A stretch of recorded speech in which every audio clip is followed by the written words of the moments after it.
다윗이 기름 부음 받고 나서 그의 삶에 일어났던 일들을 보면 고생밖에 하지 않았던 것을 보게 됩니다. 만일 그가 기름 부음 받고 난 뒤에 자기 삶에 어떤 일이 일어날지를 알았더라고 하면은 그렇게 쉽게 선뜻 아무리 선지자가 이야기를 한다고 할지라도 자기 자신을 하나님 앞에 드리는 일에 그렇게 선뜻 나설 수 있었을까 하는 생각도 해보게 됩니다. 모르니까 하나님의 인도함 그대로 순전히 받고 순종했던 다윗의 삶을 보게 되죠. 오늘 우리가 읽었던 본문 이전에 다윗의 삶을 보면 다윗이 많은 고난과 어려움을 겪고 나서 마침내 왕이 된 뒤에 블레셋과의 전쟁을 어느 정도 마무리하고 난 뒤에 한 일을 오늘 우리가 보게 되는 것입니다. 사울의 40년 통치 기간 동안에 아무 일도 일어나지 않았던 그 어떤 것이 다윗의 이 왕 오르는 이 시간에 일어났던 것인데요. 법궤에 관한 것입니다. 하나님의 임재를 상징하는 법궤가 기얏 여야림이라는 이 발음하기도 되게 어렵네요. 기얏 여야림이라는 이스라엘 그 변방 지역의 법궤가 근 한 60년 가까이 우리가 있었다고 보는데요. 법궤가 그 이스라엘 변방에 있었는데도 사울의 통치 기간 동안에는 법궤를 어떻게 이스라엘 중심으로 혹은 예루살렘으로 옮겨오고자 하는 그 어떤 시도도 없었던 것이죠. 사실 법궤는 순환을 많이 당하셨습니다. 하나님이 순환을 당했다기보다는 이스라엘이 법궤를 어떻게 대하느냐에 따라서 하나님께서 그 법궤를 통해서 이스라엘에게 주시는 메시지가 있었습니다. 그 메시지는 무엇입니까? 엘리 제사장의 두 아들 홈니와 비느하스가 블레셋과 전쟁을 하다 보니까 너무 다급해가지고 이 법궤를 전쟁터에 데리고 나가면 우리가 블레셋과 싸워서 절대 질 수가 없을 것이다. 대단한 믿음이죠. 그러나 그 믿음의 중심을 보면 하나님을 대하여 너무나도 사악한 마음을 가지고 있었죠.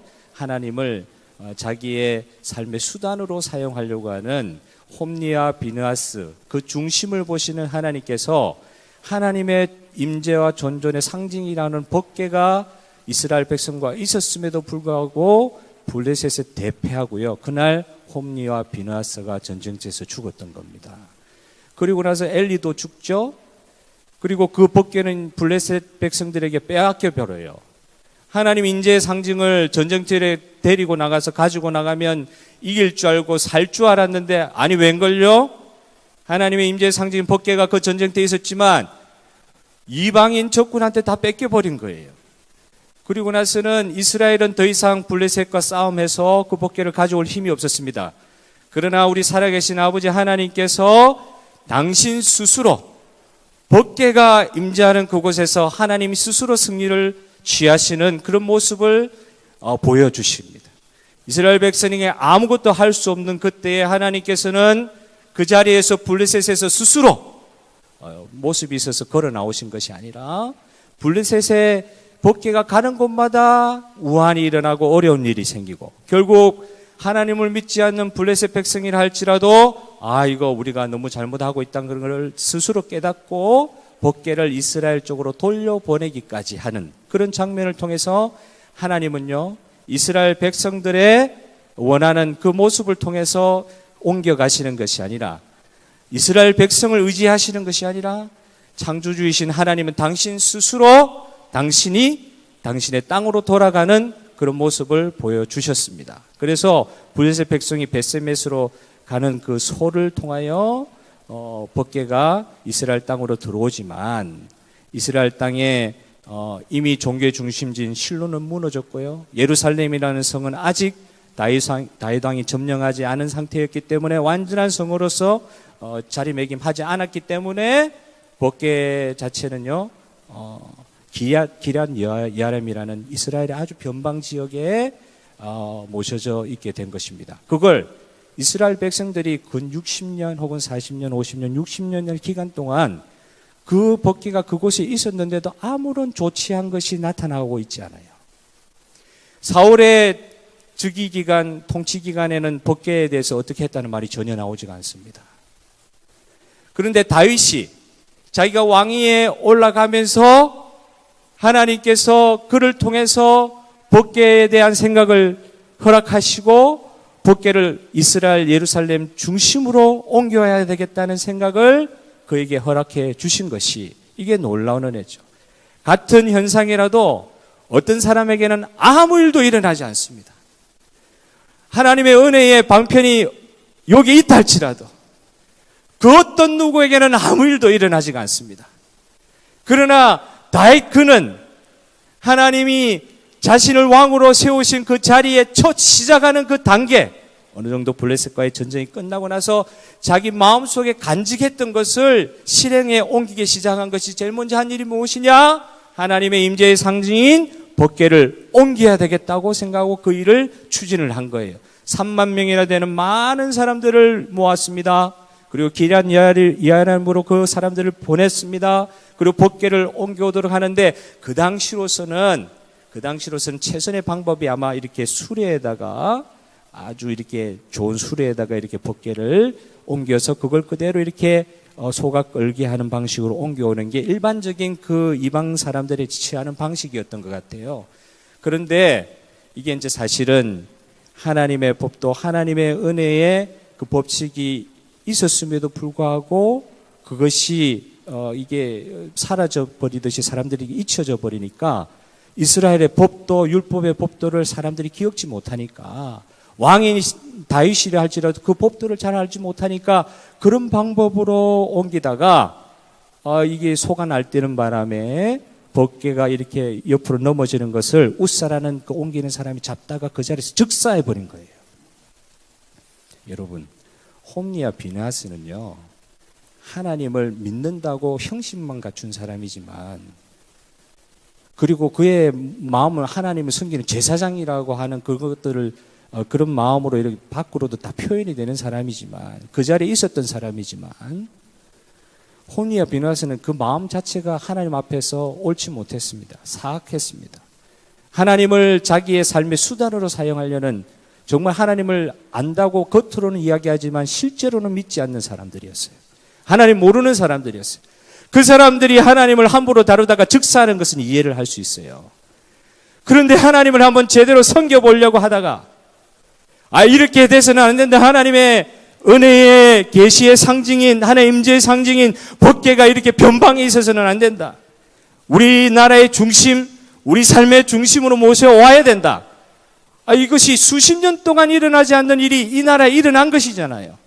하나님을 마음의 중심으로부터 섬기는 다윗이 하나님을 이때부터 제대로 섬기려고 그렇게 한 것이었지 않습니까?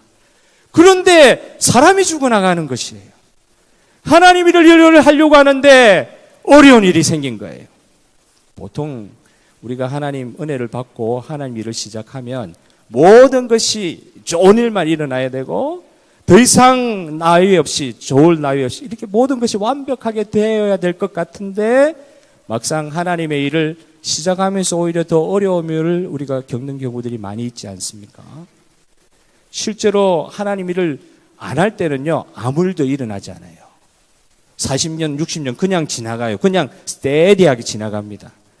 근데 막상 하나님 일을 하려고 하는데 이거는 가만히 있을 때보다 더 못한 일들이 일어나는 거예요. 그때 우리 반응이 그렇습니다. 그냥 멈춰버리는 거예요. 나는 절대로 이제는 하나님 일이라 할지라도 이건 내가 해서는 안 되는 일인가 보다. 다윗도 마찬가지로 사람이 죽어나가니까 내 이 마음 중심을 3만 명이나 사람을 동원해가지고 법궤로 옮겨오는 이 일을 국가적으로 행하고 있는데 하나님께서 왜 이런 어려움을 주십니까? 그런 마음이 들었잖아요. 사람이 죽어나갔으니까. 그러니까 그 법궤를 옮기다 말고 오벳에돔이라는 아마 그 레위인 같아요. 오벳에돔이라는 그 레위인 집에다가 잠깐 그 법궤를 예루살렘 오는 중간에 그 집에다가 모시고는 그걸 중단을 했어요. 법궤 옮겨오는 일을 중단을 했어요. 하나님의 일을 한다고 할 때 어려움이 생길 때 우리의 반응이 사실 이럴 수 있습니다. 나는 하나님 뜻대로 하려고 하는데 이런 일이 생기니까 이해가 안 되는 거죠. 덜큰 겁이 나서 다윗도 심히 떨었다는 표현을 쓰고 있습니다. 이거 내가 할 일이 아니구나. 그렇게 오벳에돔의 집에 그냥 법궤를 모시고는 중단을 해버렸어요. 우리 삶도 그렇지 않습니까? 하나님 나라의 일을 위해서 모처럼 주님께서 주시는 은혜를 가지고 하나님을 위해서 열심히 해보려고 할 때 막상 부딪히는 게 생길 때 우리는 어떻게 할 방법이 없어요. 그냥 중단을 해야 돼요. 그리고는 오베데돔의 집이라도 하나님 법궤를 모셔야 되는 이런 행동을 할 수가 있는 것입니다. 그런데 하나님은 참 스스로 법궤를 통하여 역사를 하시는 하나님은요, 그 오베데돔의 집에 3개월 동안 머무르시면서 전에 없던 표가 나는 은총의 표적을 그 집에 부어주셨습니다. 여러분 믿으시기를 바랍니다. 하나님의 임재가 있는 곳에 하나님께서 표가 나는 은총의 표징들을 보여주시는 것 믿으시길 바라요. 하나님께서 그렇게 하시더라고요. 우리는 순간 멈춰가지고 그 법궤를 그냥 그 집에 그 댁에 놔두는 것밖에 없었는데 하나님께서 그 오베데돔의 집에 복을 쏟아부어 주시는데 온 이스라엘 나라에 소문이 나도록까지 하나님 임재의 결과들이 오베데돔의 집을 통해서 나타났던 것입니다. 그래서 하나님의 그 표징을 보고 소문을 듣고 다시 용기를 얻은 거예요. 여러분, 우리 하나님은 참 우리의 생각을 초월하시기도 하지만 성육신 하신 우리 하나님, 제2위의 예수님이 성육신 하신 분이시기도 하잖아요. 하나님은 우리의 단계에서 우리의 수준으로 낮아지셔서 성육신 하셔서 우리와 교제하기를 원하시는 주님이십니다. 그 주님과의 관계에서 우리가 뭐가 어떤 일이 어렵게 생각할 때 하나님께서 그렇게 우사가 참 죽어나가는 일은 참 우리 마음으로 이해할 때는 이해가 될 수 없는 초월하신 하나님의 세계에서 일어나는 참 감당하기 어려운 결과였지만 사실은 그렇게 된 이유가 있거든요. 법궤는 하나님의 존존이고 임재의 상징이기 때문에 그거 건드리면 안 돼요. 그래서 법궤를 옮길 때는 그 당시로 치면 최고의 리무진 같은 수레, 소, 그런 최고의 것을 가지고 법궤를 옮겼지만 사실은 그건 잘못된 거였어요. 법궤는 하나님이 지정해 주신 레위인들을 통해서만 어깨에 메고 옮겼어야 되는 거예요. 오베데돔의 집에 머무는 순간 하나님의 임재의 상징의 결과들이 나타난과 동시에 다윗의 마음도 감동이 있었겠죠. 왜 이런 일이 일어났을까 생각하지 않았겠습니까? 그냥 무턱대고 있지 않았을 거예요. 법궤를 통하여 주시는 하나님의 임재의 결과들을 보면서 분명히 내가 뭐 하나 놓친 게 있을 것이다 생각을 하니까 제사장들, 레위인들에게 물어봤겠죠. 법궤를 우리가 어떻게 옮겨야 되느냐 물어봤겠죠. 그러고는 준비를 했을 거예요. 제사장들이 옮겨야 되는 거구나. 빛과 번쩍할 리무진 같은 고급 금술에, 은술에 이런 걸 옮기는 게 아니구나.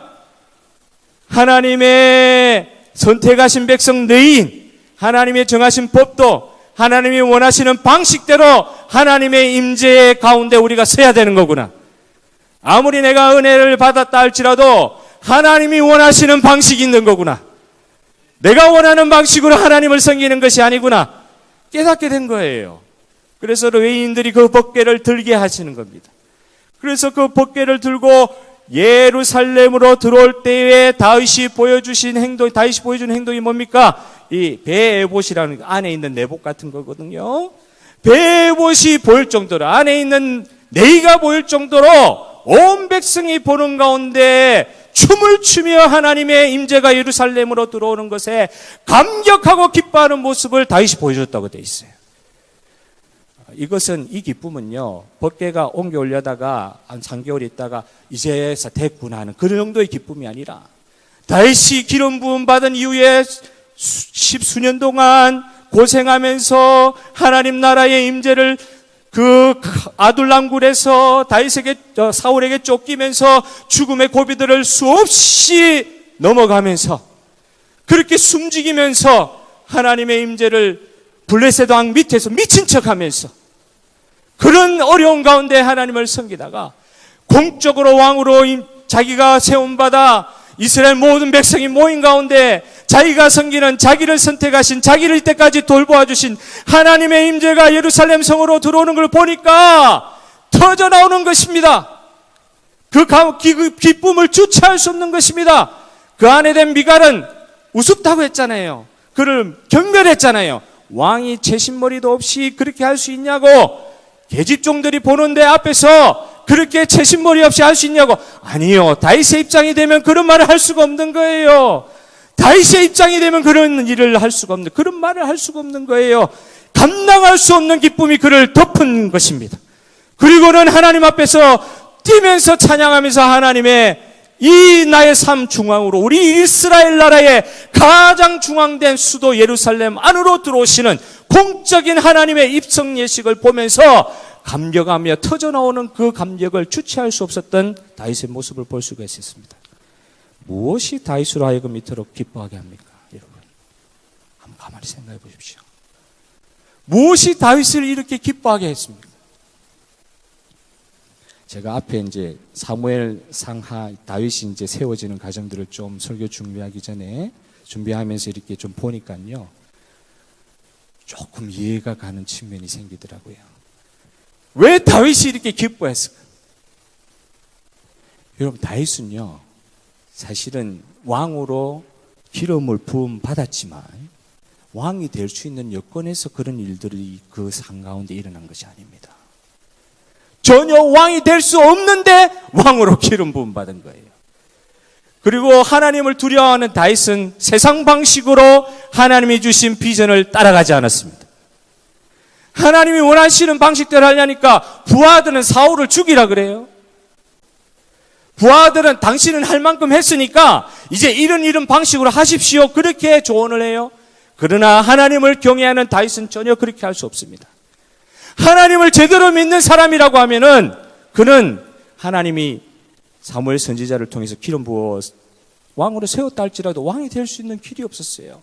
하나님을 경외하는 다윗의 입장에서는 사실은요, 가만히 이렇게 보니까요, 참 열심히 다윗이 살았더라고요. 너무나 많은 전쟁에서 고생하면서 이기기도 하고 많은 사람들에게 칭송을 받고 참 적극적으로 너무 열심히 살았지만, 가만히 보니까 다윗이 왕으로 기름 부음 받은 것에 있어서 자기가 왕이 될 수 있는 방법은 자기 스스로 하나님의 뜻 안에서 살려고 할 때는 없었어요.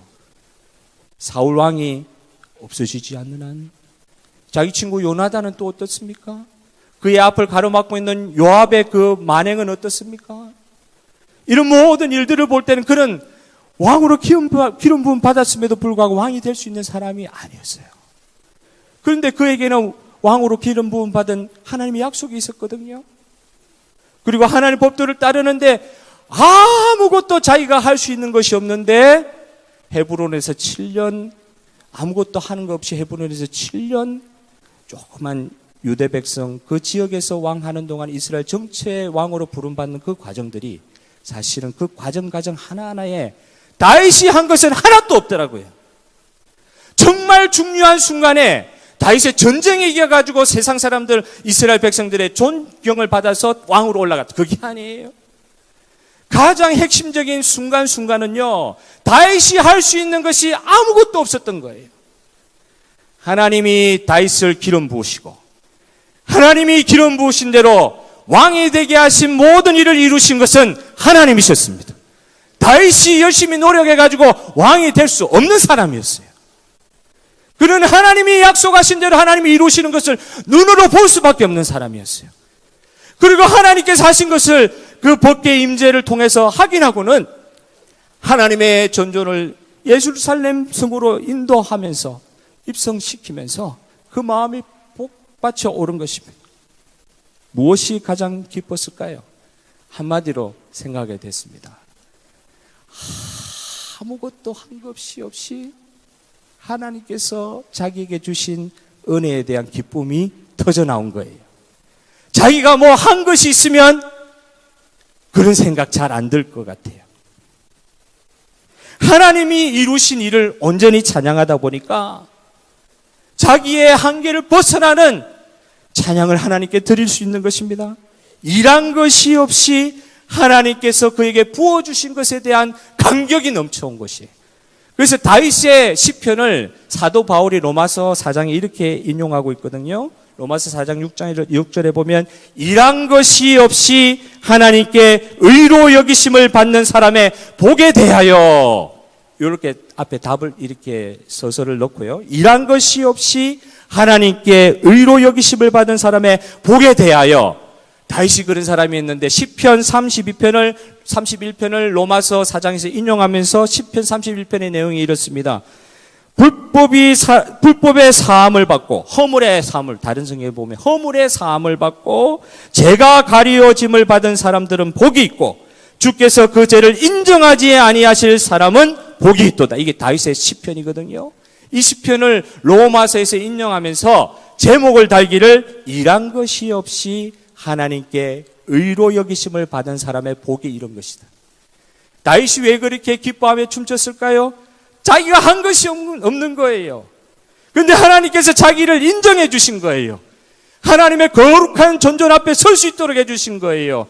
하나님의 그 임재의 상징 앞에 손만 대도 즉사를 하는 상황을 보여주시면서까지 하나님 앞에서는 설 수 없는 인간이, 그 허물과 죄로 말미암아 하나님 앞에 설 수 없는 사람이 하나님 앞에 인정받고 서게 된 것, 이것은 자기가 무엇을 해서 된 일이 아니라 하나님께서 처음부터 끝까지 다 하셨던 것을 인정하고 하나님께 드리는 찬양이었습니다.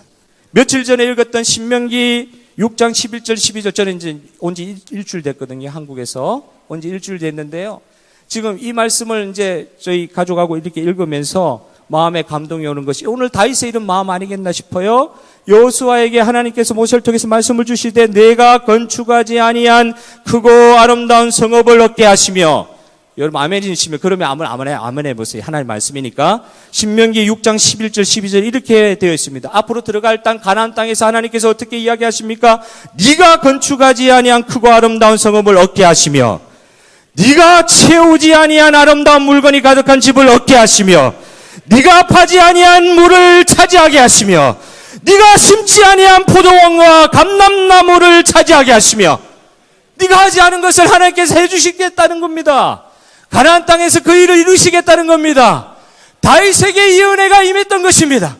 그가 하나님이 하게 하신 것, 자기를 통해서 하나님이 이 이스라엘 백성을 통치하게 하신 것이 아니라 하나님이 아무것도 아닌 자기를 세우셔서 이스라엘 나라를 하나님의 나라로 세우시는 이 과정 가운데 쓰임받게 하여 준 것이 너무나도 감격한 것인데, 이것은 아무것도 하지 않는 사람이 받는 은혜였다는 거예요. 조금이라도 내가 한 것이 아니면 은혜가 아닌 겁니다. 다윗이 누린 복이 무엇입니까? 다윗과 같은 성도가 누리는 복의 제일 정점이 무엇입니까? 오늘 이 말씀에 근거해서 볼 때 아무것도 한 것이 없이 하나님께 의로 여기심을 받은 저와 여러분인 줄 믿으시기를 바랍니다. 죄사함의 구원을 받는 거예요. 의인으로 여기심을 받는 거예요. 이건 내가 노력한다고 되는 것이 아닌 것입니다. 마음의 평안을 내가 노력한다고 얻을 수 있습니까? 사람이 노력하면은, 행동을 아무리 선하게 하면은 어느 순간에 극점에 도달해서 해탈하는 범위에 가면 그 뒤부터는 아무 걱정할 것도 없는 것입니까? 두려워할 것이 없는 것입니까? 사람이 그런 것입니까? 사람이 할 수 있는 것이 아니기 때문에 하나님이 이루어주신 거라는 거예요. 성도들이, 저 같은 경우, 성도님들은 저보다 다 나으신 것 같아요. 저 같은 경우는 본전 생각날 때가 참 이게 어렵더라고요. 교회에서 뭐 한 것도 없는데, 하나님 믿는다고 한 것도 없는데, 하나님 나를 위해서 제가 한 것도 없는데, 받은 것밖에 없는 사람이, 예를 들면 어느 교회에서 10년 이상을 섬겼다. 제가 어느 교회에 있었거든요. 이렇게, 나도 모르게요. 제가 말은 절대 그렇게 안 하는데, 속으로. 본전 생각이 나는 거예요. 내가 뭘 했는데. 제 이야기입니다. 여러분 이야기 아닙니다. 본전 생각이, 말은 절대 겉으로는 안 합니다. 속으로는 본전 생각이 나는 거예요. 이게 어떤 거냐면은 오늘 읽어드렸던 로마서 4장 6절 앞에 보면 바울이 이런 말을 하고 있어요. 일하는 자에게는 그 삭시 은혜로 여겨지지 아니하고 보수로 여겨지거니와. 내가 일했다는 거예요. 내가 열심히 살았다는 거예요. 내가 하나님 앞에 살 만큼 했다는 거예요. 겉으로는 표현은 안 합니다. 내 마음속에 하나님 이 정도까지 했으면 된 거 아닙니까? 내가 하나님 앞에서 이렇게 살면 이 정도까지 보여드리면 된 거 아닙니까? 사람들한테 알아달라 소리도 안 합니다. 부끄러워가지고. 그러나 속으로는 이걸 저는 제 나름대로 전문용어로 본전 생각이란 말을 만들었어요. 본전 생각 나면 그때부터는 은혜가 아닌 거예요. 내가 한 것도 없는데 사도 바울이 잘 지적한 것처럼 내가 이랬다고 생각하는 자에게는 그 삭시 은혜로 여겨지지 아니하고 보수로 여겨진다는 거예요. 내가 할 만큼 하고 보수받는다는 거예요. 여러분, 우리가 하나님께 받은 그 은혜가 내가 뭘 해가지고 얻는 은혜가 아니지 않습니까? 진짜 중요한 은혜는, 진짜 감당할 수 없는 은혜는 내 힘으로 얻어질 수 있는 것이 아닙니다. 내가 이래서 얻을 수 있는 것이 아닙니다. 그게 은혜가 아닙니다. 내가 해가지고 얻을 수 있는 게 은혜라고 하면은 그거는 그냥 한계가 있는 거예요. 그러나 우리에게 은혜를 주시는 하나님은 우리를 초월하시는 만군의 여호와 하나님인 줄 믿으시기를 바라요. 그 하나님이 주신 은혜가 진짜인데 그건 우리가 일한다고 해서 얻는 것이 아닙니다. 그러니까 내가 이래서 얻을 수 있다고 생각하는 거 본전 생각날 때 내가 계속 돌이켜야 되는 걸 느끼게 되는 거예요. 은혜가 은혜되지 못하게 하는 나의 연약함이 그 속에 있더라고요. 마지막으로 그렇다면은요, 여러분 다윗이요, 자기가 아무것도 한 것이 없이 하나님께서 이렇게 이루신 것에 대한 그 감격을 온 백성 가운데 찬양과 예배로 그렇게 표현했듯이 우리도 하나님 받은 은혜를 이렇게 어떻게 우리 이런 다윗과 같은 예배의 삶으로 이렇게 풍족하게 세상 가운데 드러낼 수 있을지 뭐 한 가지를 한번 생각해 본 것이 있다고 하면, 여러분 이런 건 어떻습니까? 아무것도 한 것이 없이 하나님의 복을 누리는 성도의 지혜가 무엇일까? 아무것도 한 것이 없는 이 성도가 하나님의 복을 누리는 성도의 지혜가 무엇일까? 말 그대로 내 자신은 하나님 앞에서 아무것도 한 것 없이 만드는 거예요. 하나 적용을 하자면 하나님 앞에서 자기 자신을 항상 하나님 앞에서 아무것도 한 것이 없게 만들면 될 거 아닙니까? 그래 하나님이 아무것도 한 것이 없는 사람에게 부어주시는 의롭게 하시는, 충만케 하시고 성령 충만케 하시고 사람의 일에 보수로는 생각할 수도 없는 초월하시는 하나님의 은혜를 누릴 수 있는 단계로 우리를 이끄실 거 아닙니까? 그렇게 되기 위해서는 우리가 아무것도 한 것 없이 우리 자신을 만드는 거예요. 사도 바울 같은 경우는 이렇게 이야기합니다. 내가 어떤 사도들보다 더 많은 일을 했지만 이것은 내가 한 것이 아니요 오직 나와 함께 하신 하나님의 은혜로라. 고린도전서 15장에 있죠. 이걸 만드는 방법이에요. 아무것도 한 것이 없게 만드는 방법이에요. 이래야 하나님 은혜가 나한테 임하더라는 거예요. 성도가 누려야 할 복이, 이것은 내가 무엇을 했기 때문에 하나님 주시는 복이 아니라 아무것도 한 것이 없는 내 같은 사람에게 쏟아부어 주신 하나님의 놀라운 은혜 체험한 것을 세상 가운데 선포하는 것인 것, 그것 복음을 누리는 것인 것, 그걸 하나님 앞에서 정말 예배 삶으로 보여드리는 것, 그런 은혜의 단계로 우리를 다 인도하여 주시기를 원합니다. 정말 진짜 복은 자기가 결코 자기의 노력으로 가질 수 없다는 것을 인정하는 것, 내가 한다고 얻는 것이 아니라 이것은 하나님께서 부어주신 은혜임을 인정하는 것, 내가 하나님 앞에서 어떤 일을 하더라도 이것은 아무것도 한 것이 없는 자의 하나님 주신 은혜로 말미암아 베푸시는 하나님의 사역임을 인정하는 것.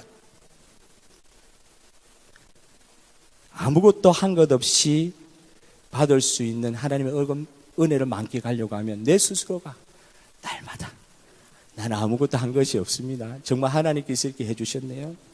내가 건축하지도 않았는데요. 내가 채우지도 않았는데요. 내가 파지도 않았는데요. 내가 심지도 않았는데요. 하나님께서 다 해주셨습니다. 하나님이 다 이루셨습니다. 이런 고백들이 날마다 우리 삶 속에 본전 생각나려고 할 그때마다 우리의 마음을 다시 한번 하나님의 은혜 가운데 자정시키고 다윗과 같이 춤출 수 있는 그날들이 계속해서 반복되기를 소원합니다. 저부터 시작해요. 하나님께서 주시는 은혜가, 아무것도 한 것이 없는 사람에게 주시는 그 은혜가 오늘 사도 바울과 같이 이 모든 하게 되는 일들은 다 하나님 은혜로 한 것이지 내가 한 것이 없습니다. 하나님 다 이루셨습니다. 나는 아무것도 한 것이 없는 사람입니다. 아무것도 한 것 없이 가나안을 받았습니다. 아무것도 한 것 없이 서물의 사함을 얻었습니다. 아무것도 한 것 없이 주님의 존존 안에서 살게 됐습니다. 오늘도 새롭게 하시는 하나님의 은혜 가운데 살게 됐습니다. 그 은혜를 누리는 저와 여러분 되시기를 주님의 이름으로 축복합니다.